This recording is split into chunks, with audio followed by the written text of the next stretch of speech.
Je m'appelle Camille, mais dans mon quartier du 11e arrondissement, à Paris, tout le monde me surnomme Mila.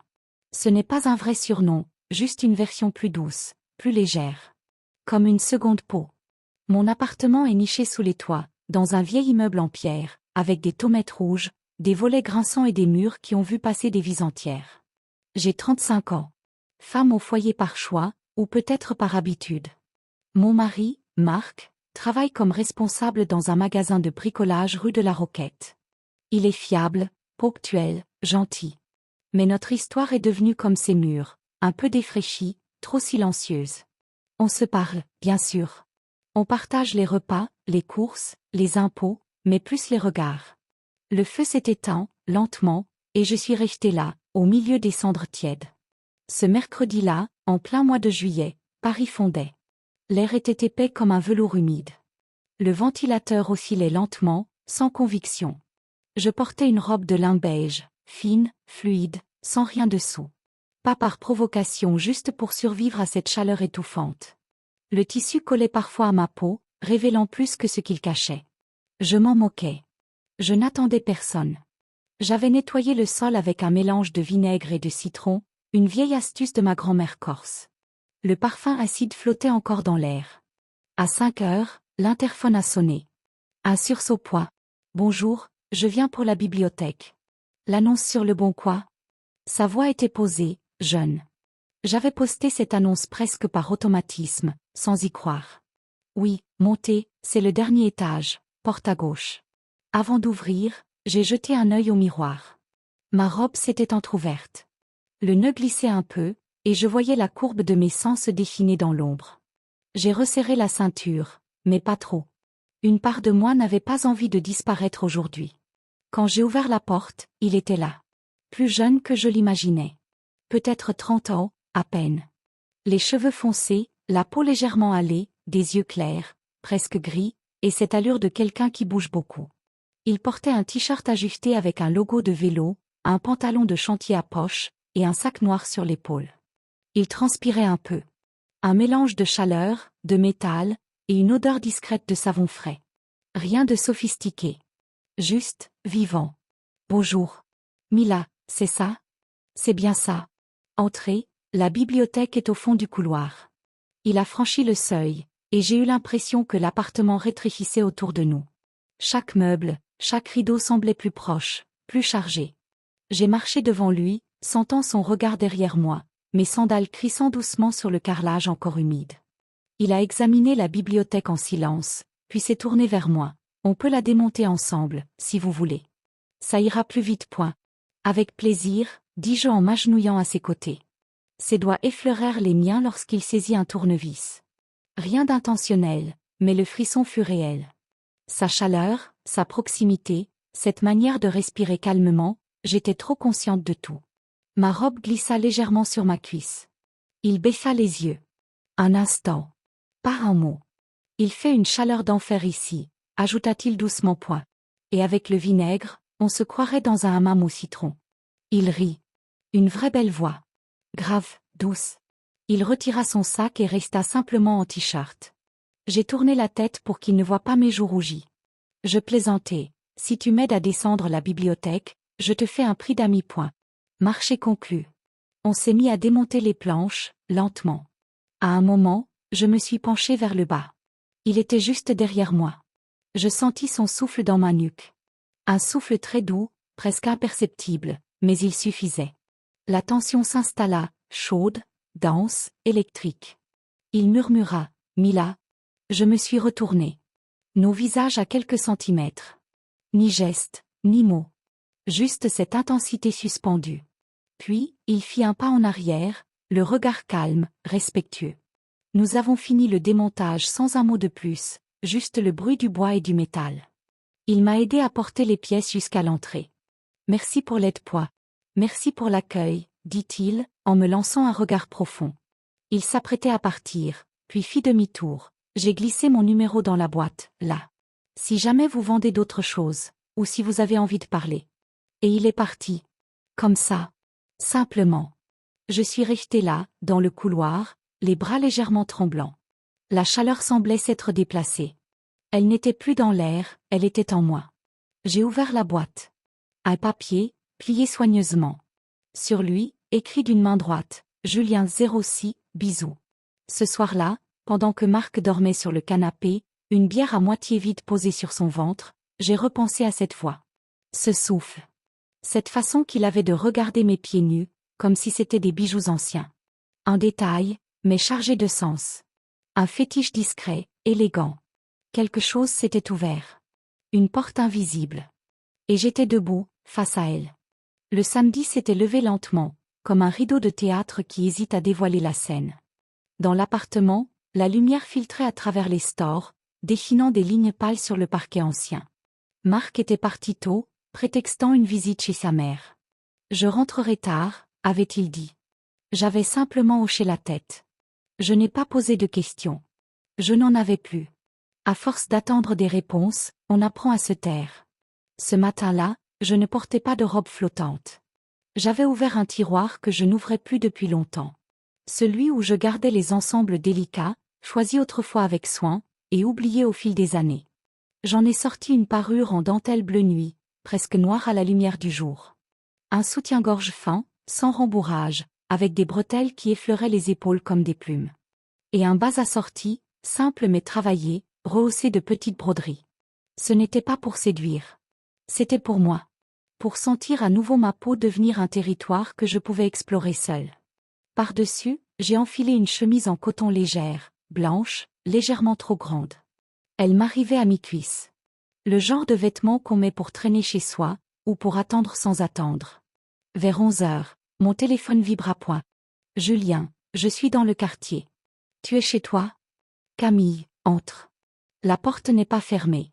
Il est monté doucement. J'entendis ses pas dans l'escalier, plus hésitant qu'à son habitude. Lorsqu'il franchit la porte, il resta un instant immobile sur le seuil. Bonjour, souffla-t-il point. Bonjour, répondis-je, sans bouger du fauteuil, jambes croisées. Il me regarda longuement. Pas avec insistance. Mais avec une attention rare. Son regard s'attarda sur mes chevilles, remonta lentement vers mes genoux, puis glissa jusqu'au tissu fin de la chemise. Il devinait plus qu'il ne voyait. Tu es différente aujourd'hui point. Je suis juste habillée pour moi. Je me levai sans hâte, les pieds nus sur le parquet. La chemise suivait mes mouvements comme une brise lente. Je l'invitai à s'asseoir par terre, sur le tapis moelleux. Je m'installai à côté de lui, un peu en retrait. Il posa son sac à côté, sortit une petite boîte en carton point. Des financiers, de chez Blé Sucré. Je ne savais pas si tu aimais point. J'aime les gestes inutiles. Ils sont souvent les plus sincères. Je tendis la main pour en prendre un. Nos doigts se frôlèrent, à nouveau. Toujours ce frisson. Toujours ce silence. Nous avons mangé en silence. Le sucre fondait doucement sur la langue. Puis je pris un glaçon dans le verre posé entre nous et le fis glisser sur mon poignet, lentement, avant de le porter à mon cou. Il m'observait sans dire un mot. Le silence entre nous était chargé, presque dense. Tu regardes mes gestes comme si tu lisais un poème point. Parce que c'en est un. Tu bouges comme si chaque geste voulait dire quelque chose. Je me penchai légèrement vers lui, la chemise suivant la courbe de ma poitrine sans jamais la révéler vraiment point. Et qu'est-ce que tu lis maintenant? L'envie. Mes côtes nues. Comme une corde tendue. Je souris. Tu veux toucher point. Je veux apprendre à le mériter. Je me levai, pieds nus, et marchai lentement vers la cuisine. Il me suivit des yeux. Je sentais son regard effleurer mes mollets, le galbe de mes hanches sous la chemise. J'ouvris la fenêtre. L'air tiède s'engouffra doucement, soulevant un PAN de tissu. Il me rejoignit, debout derrière moi, sans me frôler. Il n'y avait pas besoin. Je sentais sa présence comme un champ magnétique. Tu sens la vanille, dit-il. Ou peut-être, la chaleur. Je me retournai lentement. Nos visages étaient proches. Je posai ma main sur son épaule. Il ne bougea pas. Son souffle était rapide. Le mien aussi. Tu sais que j'aime être regardée? Tu sais que je pourrais te regarder pendant des heures sans te toucher? Je pris un glaçon, le fis rouler entre mes doigts, puis l'approchai de sa joue. Le contraste du froid sur sa peau brûlante le fit frissonner. Il ferma les yeux. Lorsqu'il les rouvrit, il n'y avait plus rien d'amusé en lui. Seulement du désir, retenu. Je retournai au salon et m'assis sur le canapé. J'ouvris à peine la chemise sur mes cuisses croisées, laissant deviner la dentelle. Il s'agenouilla devant moi, mais ne tendit pas la main. Il fixait mes pieds, mes jambes, mes mains. Tu n'imagines pas à quel point ce que tu laisses entrevoir est plus fort que tout ce que tu pourrais offrir.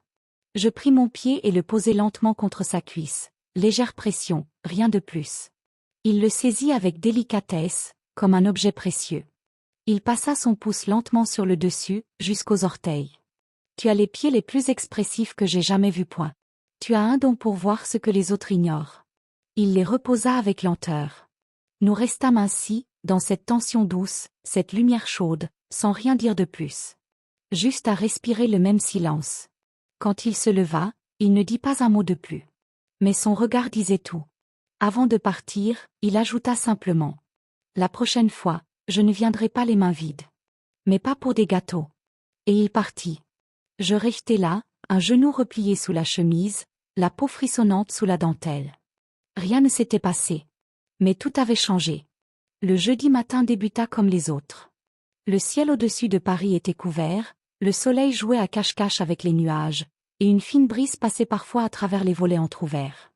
J'avais mis de la musique douce en fond sonore, une vieille playlist de chansons françaises, celles qui sentent le café chaud et les souvenirs en noir et blanc.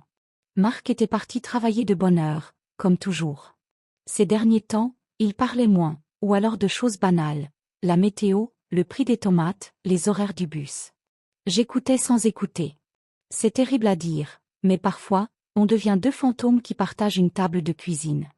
Ce matin-là, j'avais décidé de faire du rangement. J'avais sorti des cartons du placard de l'entrée, trié des livres, des photos, des objets que je n'avais pas touchés depuis des années. C'est fou ce qu'on peut entasser quand on vit longtemps au même endroit. Tout devient souvenir, et on n'ose plus jeter.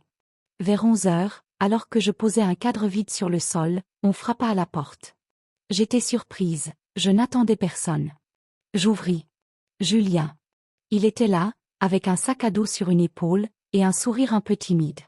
Il semblait hésiter, comme s'il ne savait pas s'il devait vraiment être là. Bonjour, pardon de débarquer comme ça. Je passais dans le quartier, et, je ne sais pas, j'ai eu envie de te dire bonjour. Tu tombes bien, dis-je. J'ai besoin de faire une pause. Autre. Il entra avec cette prudence respectueuse qu'il avait toujours. Il regarda autour, sourit devant le bazar de cartons et de papier éparpillés au sol. Tu déménages? Non, je range. Ou plutôt, j'essaie de comprendre pourquoi je garde autant de choses qui ne servent à rien. Il posa son sac à côté de la porte, puis s'assit au sol sans attendre d'invitation, comme s'il était déjà un peu chez lui. J'aime bien quand c'est un peu en désordre, dit-il. Ça rend les lieux vivants. Je souris. Tu veux m'aider à trier? Avec plaisir. Je suis douée pour jeter ce qui n'a plus d'utilité. Mais aussi pour reconnaître ce qui mérite d'être gardé. Nous avons passé plus d'1 heure à ouvrir des boîtes, feuilleter des albums photos, découvrir des objets oubliés. Il me posait des questions. C'était qui, ça? Tu écrivais dans ce carnet. Tu jouais de la guitare? Sa curiosité n'était jamais intrusive. Plutôt une manière d'écouter avec les yeux. Je lui racontais des petits bouts de ma vie. Une fête d'anniversaire où j'étais déguisée en pirate, une lettre d'adolescente jamais envoyée, un vieux billet de concert glissé dans un livre. Avec lui, même les choses ordinaires devenaient un peu plus précieuses. À un moment, il trouva une boîte ronde, décorée de motifs floraux. Il l'ouvrit. À l'intérieur, une collection de boutons anciens, tous différents. C'est toi qui les collectionnes? Oui, c'est un peu idiot, je sais. Non. C'est beau. Chacun a sa forme, sa texture, sa petite histoire. Ça me plaît. Nous nous sommes installés sur le balcon un instant, avec 2 verres d'eau fraîche. Le ciel s'était éclairci. En bas, la rue était calme, à peine traversée par quelques passants pressés. Tu sais, dit-il en regardant les toits, je n'ai jamais connu une personne comme toi. Comment ça? Tu es tranquille. Tu n'as pas besoin de faire semblant. Tu laisses les silences exister. J'ai haussé les épaules, un peu gêné. Peut-être parce que je n'ai plus l'énergie de faire semblant. Et que j'ai appris à aimer le calme. Il m'a regardé longuement, mais avec douceur. Puis il s'est levé, ramassa son sac. Je dois y aller. Mais merci, pour ce moment. Tu repasses quand tu veux. On n'a pas encore terminé le tri. Il sourit. La prochaine fois, j'apporte des madeleines. Je sens que tu es une amatrice de goûter poétique. Et il est parti. Je suis restée seule, mais sans cette solitude lourde que j'avais souvent connue. Cette fois, c'était un silence doux. Un silence habité. Je regardais les boîtes, les cadres, les photos. Et je me dis que, parfois, il suffit juste de laisser entrer quelqu'un pour que tout paraisse un peu plus simple. Mais je ne savais pas encore que ce calme allait bientôt être troublé. Et pas par lui. Les jours passaient comme des pages qu'on tourne sans bruit. L'été semblait suspendu au-dessus de Paris, avec ses après-midi chauds et ses matins tièdes. J'avais repris des habitudes simples, arroser mes plantes à l'aube, descendre acheter du pain chez la boulangère du coin, écouter la radio en préparant du thé. Marc rentrait toujours à la même heure. Parfois, il s'asseyait à table sans un mot, parfois il commentait les actualités. Il semblait plus attentif que d'habitude, mais dans ses gestes, il y avait quelque chose de maladroit. Comme s'il essayait de reconstruire un pont sans savoir où poser les pierres. Moi, je flottais entre deux mondes. Un matin, en triant des papiers dans la chambre, je suis tombée sur une vieille boîte à musique. Je l'avais oubliée. Quand j'ai tourné la petite clé, une mélodie fragile s'est élevée. 3 notes bancales, un air d'enfance. À ce moment-là, j'ai reçu un message. Julien, je passe dans ton quartier cet après-midi. Une balade? Je suis restée un moment à regarder l'écran, sans répondre. Puis j'ai tapé « Camille, d'accord. » 16 heures, devant la librairie.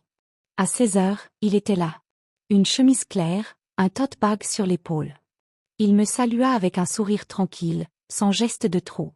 Prête pour un petit tour dans le quartier? Toujours. Nous avons marché lentement dans les rues calmes du Honf, longeant les murs couverts de lierre, saluant les commerçants, nous arrêtant devant les vitrines d'une librairie de livres anciens. « Tu sais que j'adore ce quartier ?» dit-il. « Il a quelque chose de vrai. C'est pour ça que je ne suis jamais partie, répondis-je. Il entra dans la librairie, moi à sa suite. L'air frais à l'intérieur contrastait avec la chaleur de la rue. Nous avons feuilleté des ouvrages, ri devant les couvertures démodées, et lu des titres à voix haute comme si c'était de la poésie absurde. Puis, dans un recoin, il tendit la main vers une étagère et en sortit un petit recueil. Il me le tendit. Petites joies invisibles. C'est exactement ce que tu m'évoques. Je souris, un peu surprise. Tu veux dire ennuyeuse? Non. Discrète. Mais essentielle. Nous avons continué à marcher jusqu'au square Gardette. Il y avait là quelques bancs à l'ombre. Des enfants jouaient, des personnes âgées lisaient. Un homme promenait un chien minuscule qui aboyait plus qu'il ne marchait. Nous nous sommes assis. Il me tendit une bouteille d'eau sortie de son sac. Je n'ai pas de croissant cette fois, mais je me suis souvenu que tu aimes l'eau bien fraîche. Tu observes trop, Julien. Pas trop. Juste assez. Le vent faisait bouger les feuilles au-dessus de nous. C'était un de ces moments simples où tout semble à sa place. Tu sais, j'aime ce qu'on vit là. Ce genre de temps suspendu. Moi aussi, murmurai-je. Il regarda devant lui, fixant un point que je ne pouvais pas voir. Et pourtant, parfois, j'ai peur de briser cet équilibre. Je me tue. Moi aussi, je ressentais cela. Cette sensation étrange d'être en train de marcher sur une ligne très fine. Une ligne entre amitié et quelque chose d'autre. Mais rien n'était dit. Et peut-être que c'était mieux ainsi. Nous avons quitté le square un peu avant 17 heures. Le soleil commençait à décliner. En arrivant devant mon immeuble, il s'arrêta. « Tu veux que je monte ?» demanda-t-il, mais sans insistance. Je secouai doucement la tête. Pas aujourd'hui. Il hocha la tête, respectueux. Alors, à bientôt.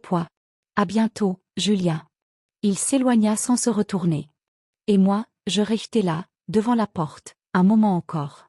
Le cœur calme. Les pensées pleines. Ce soir-là, en dînant avec Marc, je remarquai qu'il m'observait différemment.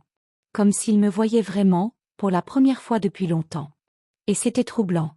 Le ciel ce jour-là avait une couleur particulière. Ni vraiment bleu, ni vraiment gris. Un de ces ciels parisiens qui semblent hésiter, comme s'ils retenaient leur souffle. Je m'étais levée tôt. Trop tôt pour un samedi. J'avais mal dormi, agité par un rêve flou dont je n'avais gardé que la sensation, celle de perdre quelque chose que je n'avais jamais vraiment possédé. Marc, lui, dormait encore. La télé s'était éteinte toute seule dans la nuit. Sur la table basse, une tasse à moitié vide, et une pile de journaux pliés. Il avait veillé tard, comme souvent. Je suis restée dans la cuisine un long moment, à boire mon café en regardant les plantes du balcon bouger sous le vent léger. J'avais sorti un cahier vierge que je gardais depuis des années. J'ai tracé une ligne au centre de la première page. Juste ça. Une ligne droite. Comme un seuil. Ou une frontière. À midi, le téléphone a vibré. Un simple message. Julien, je peux passer quelques minutes? J'ai relu 3 fois avant de répondre. Point. Camille, oui. Mais je ne promets pas de sourire. Il est arrivé moins d'un quart d'heure plus tard. Pas de sac à dos. Pas de boîte de gâteau. Juste lui, debout sur le palier, l'air sérieux, les yeux un peu sombres. Salut Pois. Autre. Il est entré en silence. Je l'ai conduit jusqu'au salon. Il ne s'est pas assis tout de suite. Je ne vais pas tourner autour du pot, dit-il. Je pars demain. Mon contrat à Paris se termine. Je retourne à Lyon. Peut-être pour longtemps. Un vide s'est formé autour de moi. Pas un choc.